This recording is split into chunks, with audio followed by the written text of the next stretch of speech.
Welcome to Board Ghost, a story broadcast with games as the engine.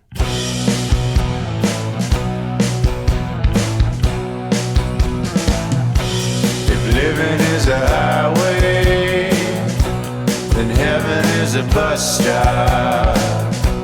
Been waiting for a minute there, or has it been forever?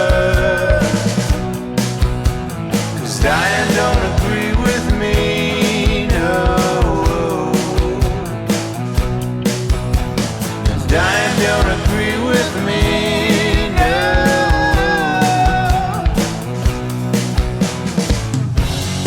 All you board ghosts, come with me, we're going home. We believe you're out there, hungry for stories for shared experiences. We can't see you, can't hear you, yet we will play for you. This night's offering is Kingdom. To learn more about Kingdom and how we generated the story in our game, go check out our rules primer for Kingdom on the website. I'm one of your humble players, John Holt. With me is... Ken Breese. And... Hi, I'm D. Gailey.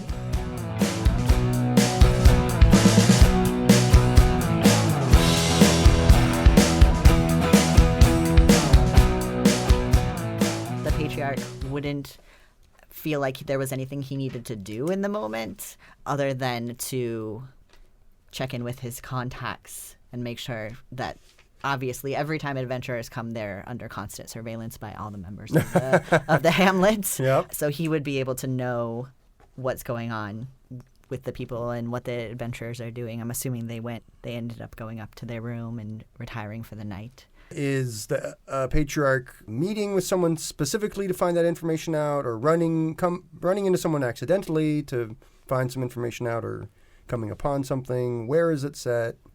Where are we? So I think he would be in the vault. Yep, the church sort of the vault, main. Yep, behind. So someone's coming to him. Right, yes. So he generally stays there most of the time, except for in the times when the adventurers are going to be going directly into the ruined tower, and then there's a little ceremony that happens where people submit their tolls to go in. So we had said like the main area of the church is sort of just like fits in with the rest of the hamlet. It's kind Right. of, just spare wooden pews. Yeah. But behind is the general like offices and chambers of the Brotherhood, where everything is just like covered in golds. Right. know, And they have they've hung their like simple robes Yeah. that they wear over their like opulent silks. Right. There's a small chamber. They put on their super ostentatious hats Yeah. as they go back there. Right, and there's sort of like in like the Catholic Church, there's the basin of holy water, but this is sure. like a basin of like gold coins. Yep. And so as they enter these back chambers, all of the Brotherhood like kind of dip their hands into the coins Oh, wow. and sort of like bathe themselves with them. Maybe slip one in their pocket. Yeah, they keep some with them all Yeah, the of time, course. right? That's how like there's that jingling sound of the Brotherhood as they walk around. Oh, that's fun. Yeah, Right. yeah. That's like the the music of Yeah. the Golden Lord, right? Yeah, and it's Gax the Golden, right? Yes. Mhm. He has many names And yes, to describe for his, us, here and now. Okay, cool.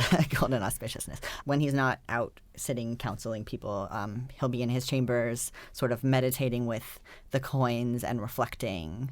So has he called someone to report to him then? It's just a standing thing. So at whenever the adventurers come to town, there's probably like a morning and evening report that.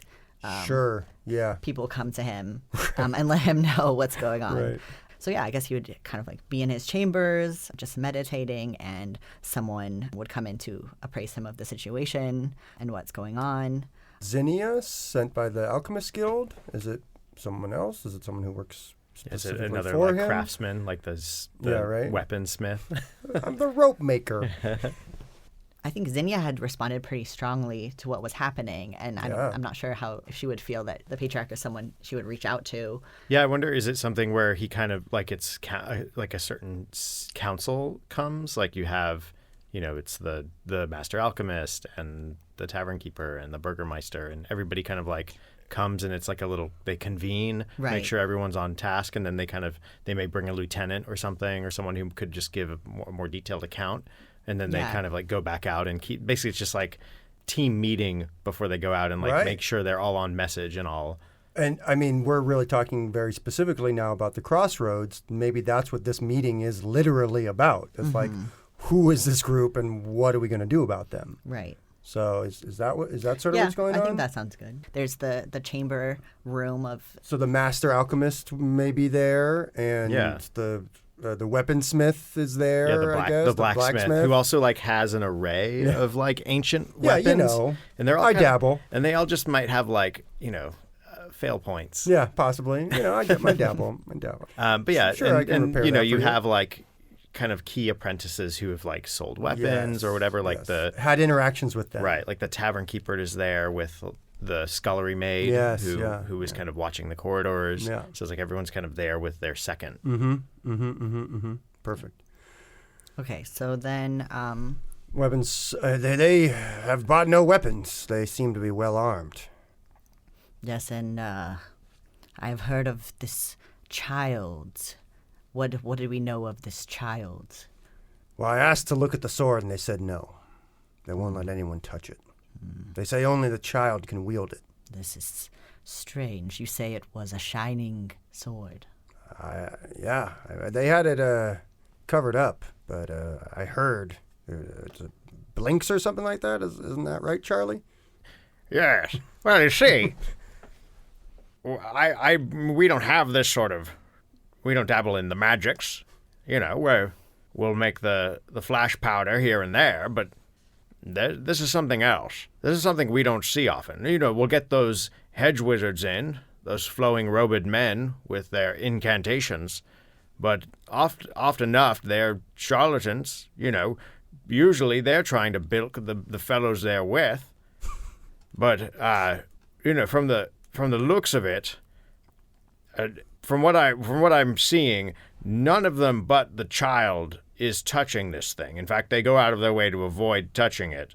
And I have not tasked anyone to attempt to touch it. I don't know if that would be wise. But why only gnomes and dwarves? It makes no sense. I don't know. I mean, the child stands about a half head taller than even their tallest, so maybe it's a stature thing. Patriarch, do you know anything of these matters? As the prophecies or different religions of the dwarves or gnomes? There is no mention in the histories of a childlike adventurer. Of course, many dwarves. Well, I've seen my share of dead dwarves, I'll tell you that much. Yes, this is most disturbing. This imagery of a shining sword seems to recall the gleaming of our great Lord, the golden shining light that comes from his golden presence, and this concerns me. All payments to Gax. Yes. Yeah, it seems though that the standard that they bear is not Gax. We aren't revealing to them that he's our lord, but, I don't know. I don't know if maybe it is some other sort of... Maybe we need to get one of these dwarves or gnomes alone and question them. Yes, but who do we have that is adequate in the ways of interrogation to speak? I leave that to the master alchemist. Isn't that not his purview? I have apprentices, and I have certain concoctions that could aid us in this endeavor. I can lend you one of my boys to knock him out if you need We it. may need a reasoning or an excuse for why the one we interrogate, there will be certain side effects that would be easier covered up with an unfortunate passing, I would think. No, didn't our innkeeper speak of the surly and rowdy nature of these dwarves?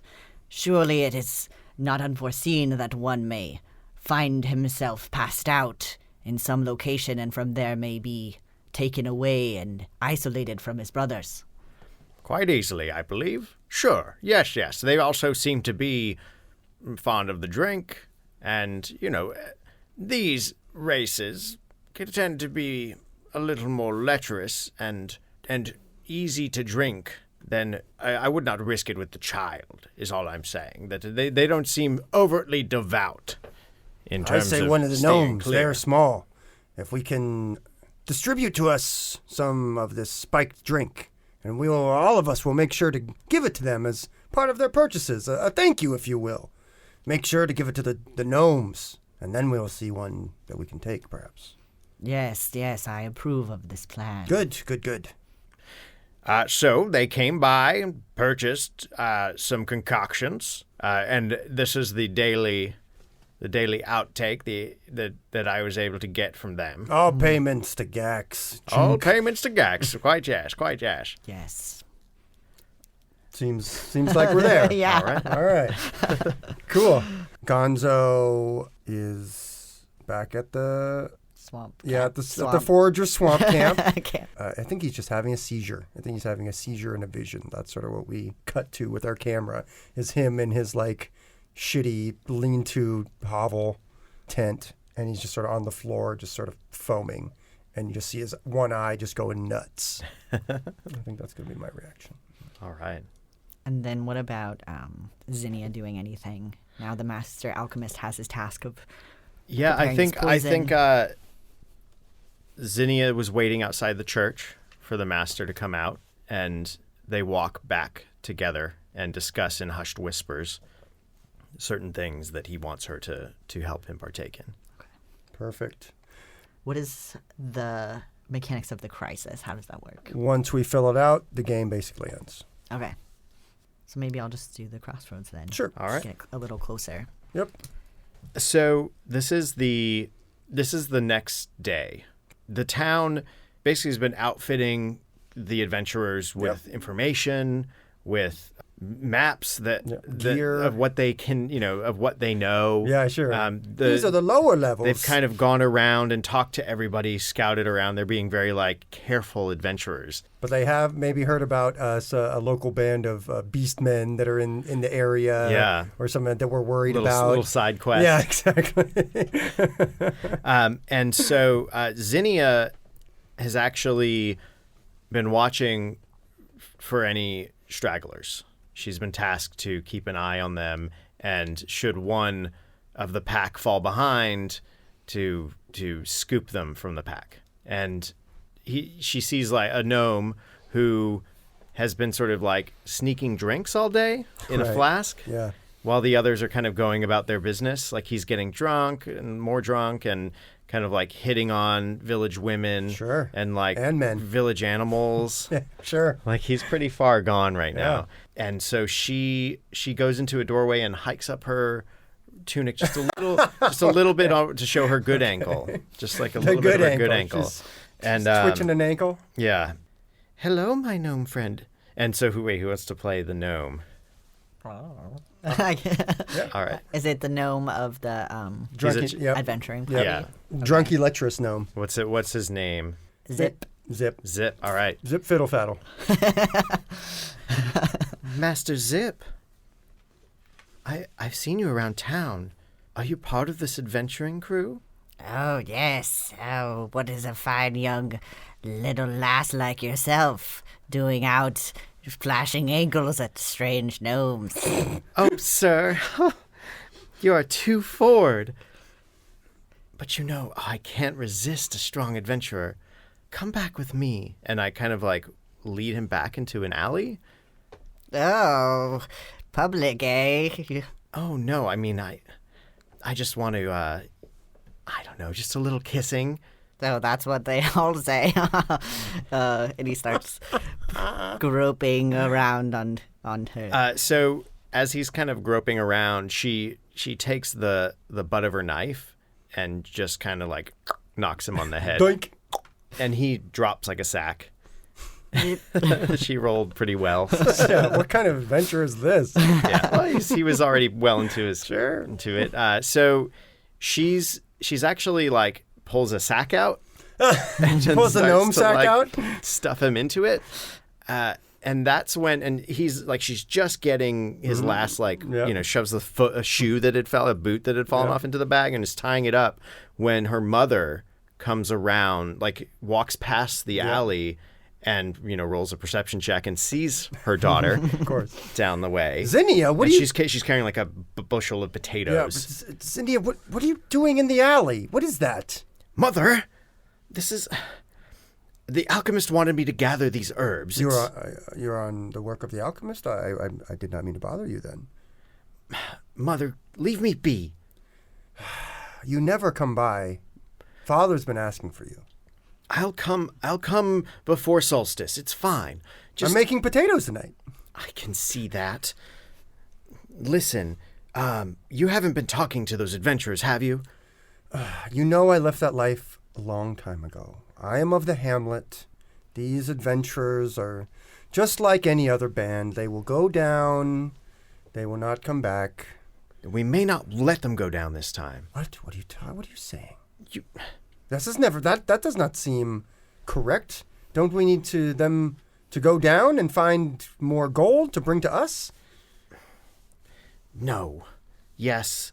But I don't know. These ones are more dangerous. Why? How dangerous? How are they dangerous? I don't know, like any outsiders. Should I say... Well, of course, they're all dangerous. They could do anything to us. They could kill us. They could do anything they want. Mother, you just don't know.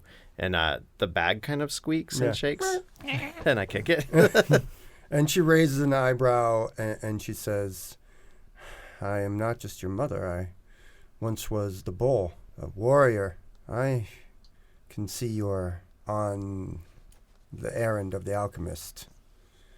And I will not ask what you do, but my daughter, adventurers are dangerous. Be wary of them and what they do. Oh, I'm wary enough. That's when I sort of storm down the alley and duck into like a false wall. And she says to your back, she says, see, you're lifting your own bag of potatoes now. And I kind of hit it against the wall and it squeaks a little bit. I dump Zip at the foot of a couple other alchemist apprentice, and the alchemist is there, and we've prepared this chair in this stone room, and we tie little Zip down. Yep. Pretty good.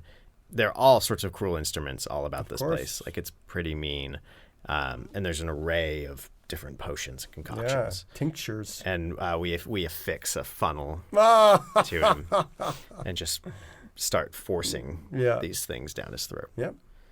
Okay. I think that's I'll end my scene there. Yeah. It feels to me like you are the touchstone. Zinnia's feeling more and more worried about these outsiders. That seems to be... Yeah, and she's watching this torture and participating in it. Yeah. This interrogation. Advanced interrogation. Enhanced interrogation, if you will. And she's very much looking forward to the end of this process when they can... She feels like she's losing a little bit of her morality here. Like, this is bad news? No, like... Or more like she wants the information. Not even that. This thing is a threat. Yeah. To her and her town. Yeah. And that there'll be other adventurers and they'll all meet the same fate. Oh, that's right. She hates all these people. I forgot about that. And so at a certain point, like, it's going to... these ones being different just makes them more of a threat. Yep. And so why trust the dungeon to take care of them? Right. Why don't we just take care of them? Sure. Cool.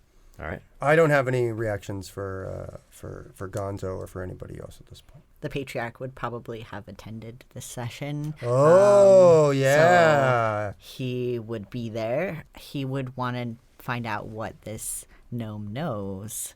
But you're there, and you're privy to all the shit that goes down. Right. And I'll also kind of add, as a consequence of this, they go off and fight the Beastmen. Yes. But one of their own is missing. Right. And when they come back, the townsfolk are very, like, we don't know, sad and forlorn. Like, we saw the gnome go off on his own. Right. Yeah. We saw him go down the stairs on his own. This isn't wise. Yeah. And so... Yeah. There's the lying begins. But there's a glint of suspicion. Yep. Double crisis. Yeah. Double crisis. All right. Gonzo, this is sort of in media res, if you will. It's before the adventurers have come back and the townsfolk are lying to them about what happened to their gnome friend. They make a stop at the foragers' camp in the swamps where Gonzo lives, where Gonzo Lameleg and the rest of the swamp people live. The swamp people are the ones who are being terrorized by the beastmen for the most part.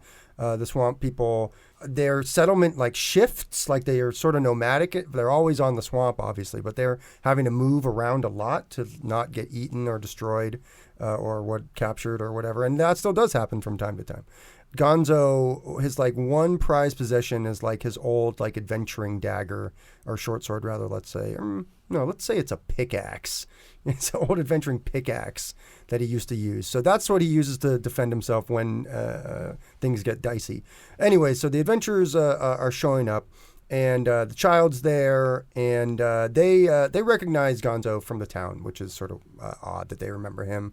Maybe, but he's there, and they're asking. We're like maybe sharing a fire. It's nighttime. It's before they get back in the morning to hear about the news of their friend, and they've started up another conversation. And Gonzo is saying, "Don't give me any money. Just give me drinks instead, because we don't have any drinks here." And so they're plying him with more drinks, and asking about the town, because they've gotten a weird feeling already, sort of about what's going on. And so the gnomes and the dwarves are there. And they don't know that the beastmen are paid to attack the forging camp.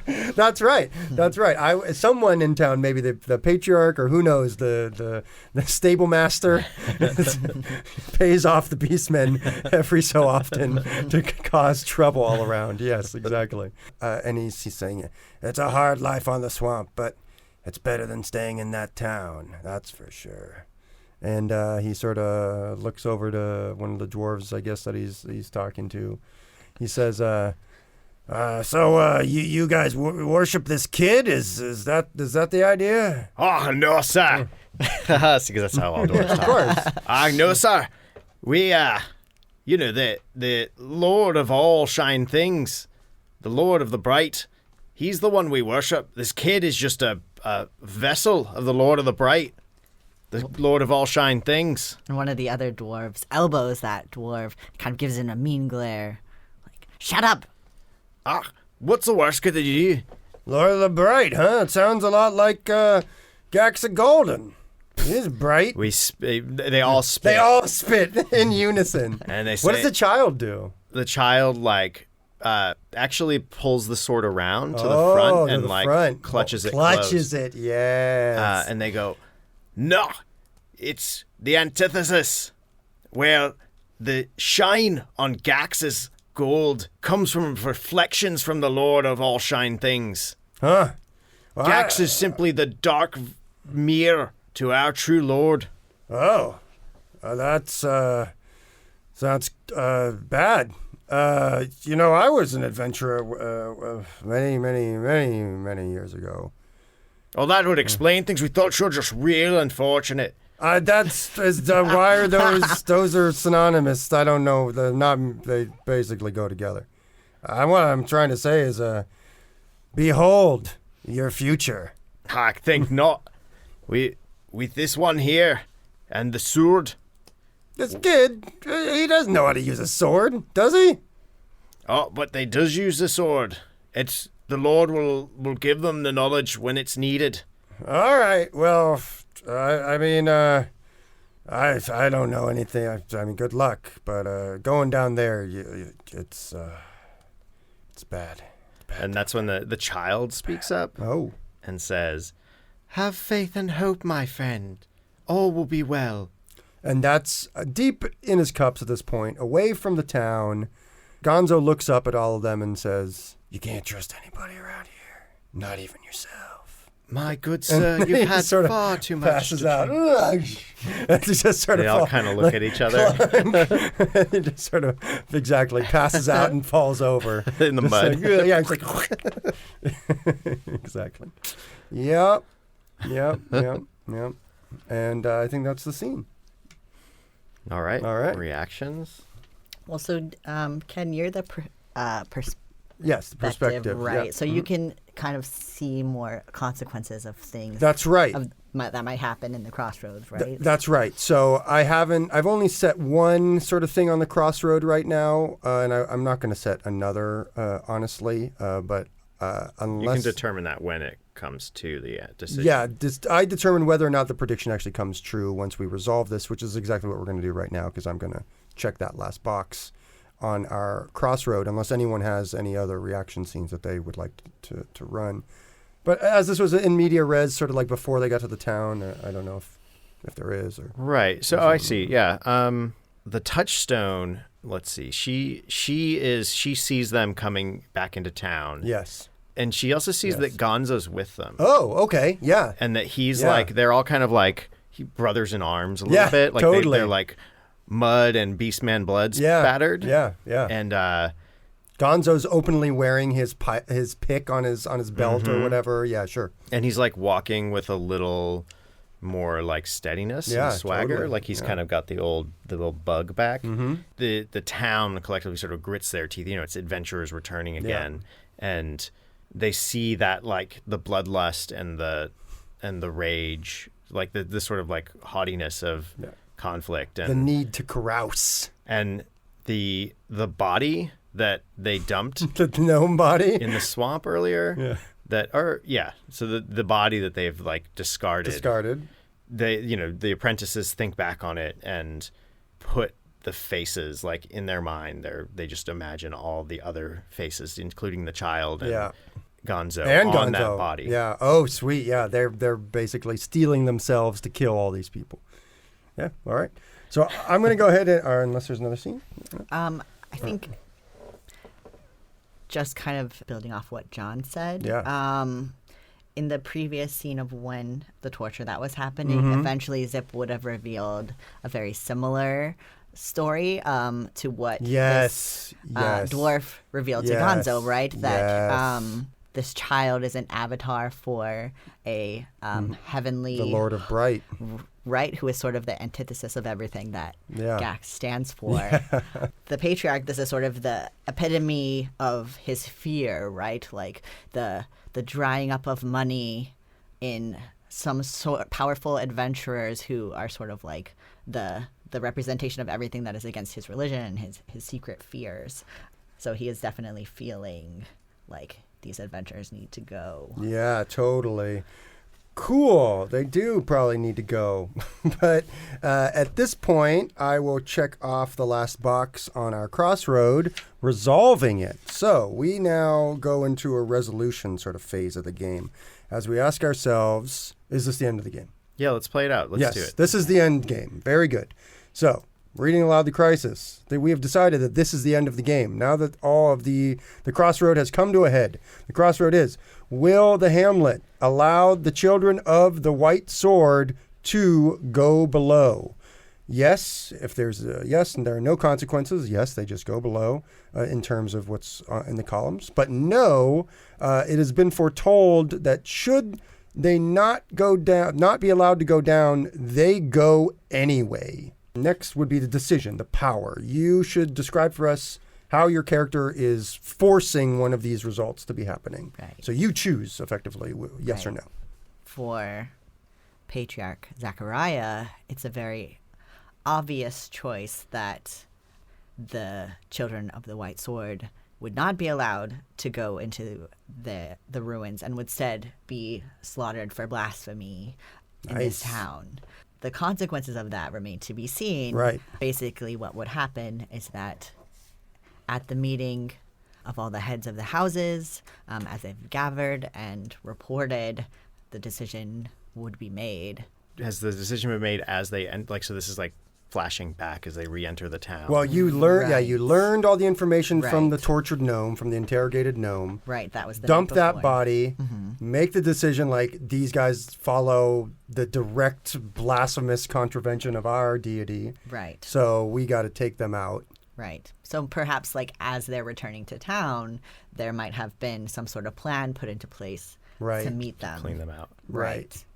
And everyone's telling them, "Oh, your gnome friend disappeared. He already went down. That was really a bad idea. You guys should rest here for tonight before you go down, since that's obviously what you want to do. And we'll take care of you, or whatever. You just destroyed all these beastmen. So stay here in town tonight. Right, exactly. And secretly, we're going to murder you in your sleep." Right. Right. Got it. Or poison you, as the case may be, or whatever the deal is. Okay. That's perfect. So the Patriarch pulls the trigger on it. Right. He says, no, they're not going down there. We're taking care of this ourselves, Right. which is what the Touchstone has sort of been talking about the whole time, which is like the townsfolk The town wants is out for blood. They want these guys out. Okay. So perspective, what do you do in this position? So I basically decide whether or not this prediction comes true. And I think that I feel like it does. I feel like the prediction comes true that the murder rampage, the assassination of them is botched somehow. Well, I think if you're saying everyone's like, well, go to bed, go to sleep. And that's when, if you're going to lead them, you'd be like, Now's get your the time. packs ready. Yeah, we got to go. Like, we can get past without paying the toll. Yeah, that makes sense. Yeah, so Gonzo starts to say, let's leave now to not pay the money to go down there. Okay, yeah. So everyone's sort of slipping out. Yeah, they're slipping out. Yeah, they're in the right before in the pre-dawn. Yeah, and this pre-dawn light. This is where I actually want to challenge for perspective. Okay, if that's all right. That's totally great. Acceptable. I love it. And how that plays out is Zinnia Faltine, like her mother was pretty adamant about not doing this. Yeah. Like she was like, we're not killers. The things below are the killers. We don't do this.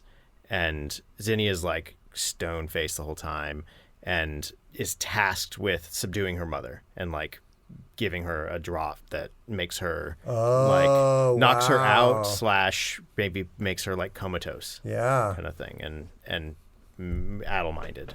Yeah. So she's damaged now. And because of that act of faith, the Master Alchemist says you've reached a level. Like we want to bring you in on some knowledge. Or like even like level. you're my protege. Like you're gonna be it. And so come to the we're going to go to the ruined tower now. Yeah. And so we go down into the ruined tower, but we go into different areas of the wall. Sure. And we go lower than I've ever gone. And so I'm pretty apprehensive about this whole situation. Right. And as we get lower, he lights a torch or lights a gas lamp and shines it down. And there's just the stairs end. And then there's just bones. Right. And the body of the gnome is there on the pile of bones. Yep. And we go into the walls and wait there. Okay.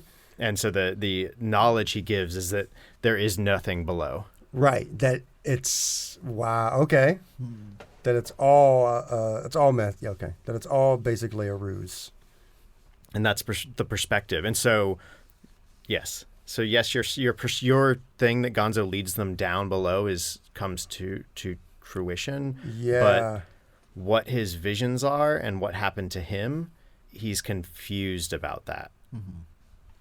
Cool. So you're challenging me for perspective, or you're overthrowing me? I'm going to overthrow. I guess overthrow that role right. and become the perspective. Yeah. So you want to become the perspective. Show us how you're overthrowing them. To overthrow the perspective, have your character show us what the defender is wrong about. I'm wrong about there being something down there. Right. Cool. Yeah. Perfect. So yeah. You take the perspective role. And then feel free to take the touchstone, I guess. That's the case, maybe.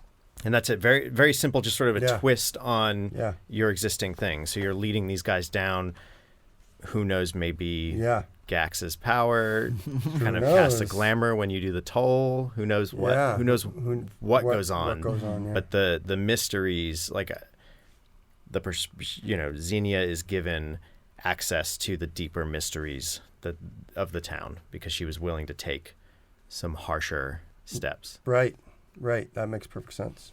So now we do popular reaction, I guess. Each touchstone decides whether everything that has happened during the Crossroad resolution has brought the kingdom closer to disaster or not. And, I mean, it seems like hasn't, really. Or we also don't know what the child That's is true. gonna do. We don't know what the child's going to do. That's true. So at this point, the adventuring party is coming down the stairs. They are going down the regular way. Yeah, through the ruins. Yeah, through the ruins. All the traps and whatever Uki monsters are in there. But there aren't. They don't exist. Yeah, they don't exist. So they're just walking randomly around, I guess. Yeah, they're just kind of spiraling down the tower. Down. Right. And so then they get to the bottom, as it were, where all these skulls are. And the dead gnome. And they see their buddy. And they're like, what? What's going on? It's at this point that they realize that they all have like dysentery, like they all have like the runs because the water they've been drinking has been like totally like spiked by the alchemists, and like their gear has been breaking apart and just falling into nothing as they've been going through the dungeon. And they're just super freaked out. The kid is like, no, like what we need is down here. Like it's here. Is that where he pulls the sword? Yeah, I think he pulls the sword in the Chamber of Skulls, and it just lights up everything. Like through the murder holes. Yeah, it blinds blinding me light. and the other alchemist. But it also blinds them because all the walls here are covered in gold. Yeah. Just covered in gild and gold. And there's a huge idol of just this really big, chubby head, basically, with almost like a goo baby mouth. And it's just like has a weird sort of like a flap of like skin or hair that's sort of coming off of it in sort of a weird direction, and it just like dominates like the back of the room, and like basically like it like this air just starts being sucked into this goo mouth, like it's just drawing things to it, like almost this powerful sort of magical I don't even know how to suction, I guess. But the light, like all this reflection, is like the statue starts to melt. Yeah. Like the gold. So like the eyes are melting out of this thing, and the yeah. walls are starting to like melt down. Yeah. The light is melting all this stuff. What else is going on? Anything else? I would say as the gold is melting down over the walls, it starts to coalesce, and it sort of oozes down towards the feet of the child, and it all sort of coalesces into like a single gold coin, and the child reaches down and picks up the coin and puts it in their pocket, and then I imagine would leave, but perhaps we wouldn't know, we wouldn't see. Right. Because everyone else is blind. Right. So the question now becomes, based on what's been described, each player decides what they think if the kingdom should stand or fall. Basically, is that sort of what where we're at? Yeah. So how do you guys feel? Do we just like vote like 1, 2, 3? I don't know. Each player sticks out a hand and votes simultaneously. The thumb up if the kingdom survives, thumbs down if it should fall, hand flat if you're neutral. If your character tried to escape the situation, which I mean, Gonzo's with this adventuring group down there, so he saw all this stuff happen. I almost think like the fog in his head is almost lifting because of this divine light that's shined out.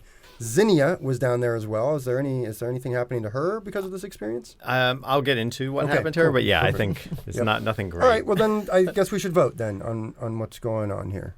All right. Right? All right. 1, 2, 3. Go. All right. The down votes have it. The kingdom is destroyed. All right. The kingdom is destroyed. So that's cool. So if the kingdom is destroyed, you agree to stop playing after this shit is resolved, and your game is over. Yeah. So describe the outcome together based on what you've already seen. If the kingdom is destroyed, something new might rise, but maybe briefly describe what happens to each of your characters in terms of your fate since the kingdom is destroyed. John, and then does each person do a thing after that? Yeah, or? we can each do it. Do you want to start, John? Yeah, so I'll say that the light just burns Zinnia's eyes out of her socket. Yes. And she lays like in the Alchemist, who was like more exposed. Yeah. His like whole head just like melted out, like off. Raiders of the Lost Ark style. Yeah. In the pain and madness of that moment, she just heard screaming and like clattering and just noises, and she's now like climbing and like, you know, she doesn't know how long she sort of passed out. She doesn't know how long she's been gone. She starts climbing up out of the ruins. She crawls through that chamber, but there are no bones in the chamber any longer. Right. And she climbs her way like up and out. Yeah, we'll leave her. Leave That's her there that's for her now. fate. This is perfect because for Gonzo, it's very similar in that the divine light that shined everywhere and burned everything, he immediately, after it's over, realizes that this has happened to him before. As he tears away his eye patch, and the same blind, sort of opaque eyes that Zinnia now has, it's obvious that his eye that was blind is the same way. The burns on his face are very consistent with the type of burns that the Master Alchemist was having at the start of his transformation before he burst into flames. It's very clear that Gonzo has gone through this divine fire before down here for some reason. Perhaps the priest that was with him before was a member of the Church of the Lord of Bright, but didn't make it for whatever reason. The faith wasn't strong enough. And so Gonzo's just like, I am a follower of the Lord of Bright, and the town, the Hamlet, needs to burn. Like, it needs to die. And so he tells all his compatriots that we need to go there and slay everyone there, that they're all culpable. They all have blood on their hands. All right. And do they follow the child up out of the ruins? Exactly. With his, like, bright sword drawn. Yeah, bright sword. And don't forget that he's got the golden coin now as well, which has a weird sort of weight to it, I think. Evil energy is sort of around it, or power or energy of some type. It doesn't have to be evil per se. Powerful energy. Yes. The Patriarch, Zachariah, this whole time has felt confident that the outcome would be fortuitous for this Of course. Hamlet, because of course this has been a centuries-old tradition of slowly poisoning and destroying adventurers, so that at the time that they adventure into the ruins below the tavern, they eventually succumb in the end to Gax the Golden at his shrine beneath the ruins of the tower. And now this avatar of the Lord of Light has come to usurp the power over this town. So as this child comes up into the Hamlet proper, they turn to Gonzo. It's not a child any longer. It's almost like a 15-year-old. Like, it almost like grew up in those minutes or those few seconds of that divine light. There's sort of an ethereal quality about the child now, or rather the chosen, if you will, where their eyes are sort of like energy is sort of escaping from the sides, and their hair is sort of wafting unnaturally. And they turn to Gonzo and they say, "Cleanse this place." Yeah, even the dead gnome is like stepping out with like light pouring out of his wounds. Yeah, totally. And his mouth. Totally. And the coins in the pockets just turn red hot, and the various like robes robes start to burst into flame. Nice. Yes, and so alone in his office, the Patriarch begins to feel like the glowing embers of his robe, and in panic he kind of stands up and is like confused. Slowly, like, the coins grow hotter and hotter, and his robes burst into flame, and he's consumed in a fiery pillar as he dies screaming, his flesh melting away from his bones and turning to dust. He turns over the coin, the what is that? The basin of coins. Basin of all the coins. It's molten at this point. Yeah. It just spills down over him. Yeah, they're just screams of pain from the vaults. The vaults themselves are probably just full of molten just like gold at this point. Like pours out and exactly. Yeah, it's just covering everything. It's almost like he turns into a golden statue, right? Yeah, where like he's just covered, screaming, like with, screaming bits off him. Yeah, exactly. Brutal. All right. Okay. All right. So Zinnia crawls out, and she's just like, her eyes are burned, like singed around the socket or whatever, and she's just crawling around, and there's silence. This is the aftermath, and whenever she goes near, like, there's still like just shattered stone. There's no structures. Yeah, everything's still smoking standing. and she just smells like burnt and pulled flesh. down. The dwarves brought their black powder and just blasted everything. The whole thing is wasted. She just crawls and crawls until she like finds herself like crawling through mud and muck, and then she finds herself unable to crawl. She's like pulled down into the swamp, sucking. Just like her last breath is of like swamp muck as it fills her lungs. I guess for Gonzo Lameleg, the only person that he spares or asks them to spare is Zinnia's mother, and he's able to get her out of there in her comatose state. As they make their way from this like blazing, smoking crater of a town out of the forest. And at this point, like the child is now like a withered old man. Yeah, exactly. And he says, "My name is the Patriarch. Call me the Patriarch."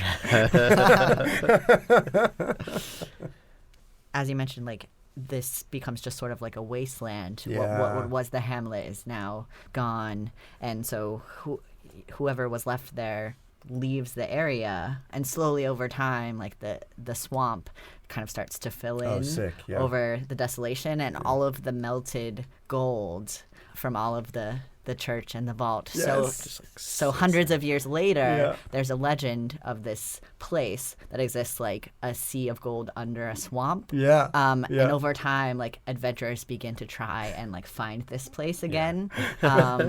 They find ancient maps. Yes. Yeah, there's like one of the first ones to come with the map just like shows up, and this like there's just a swamp here. There's like no town. This map is garbage. Right. And that is Kingdom. Very nice.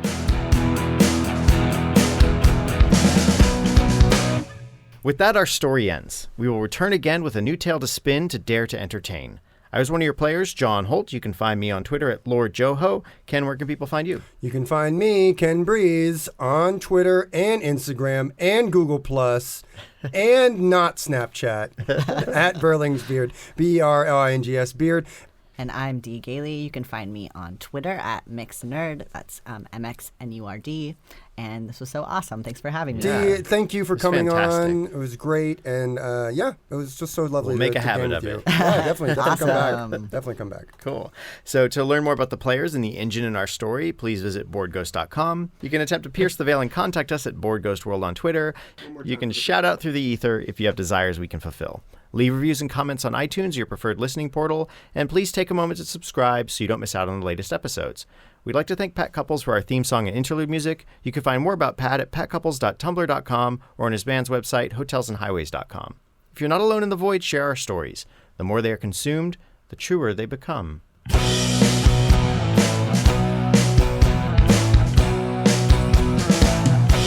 If living is a highway, then heaven is a bus stop. Been waiting for a minute there, or has it been forever? 'Cause dying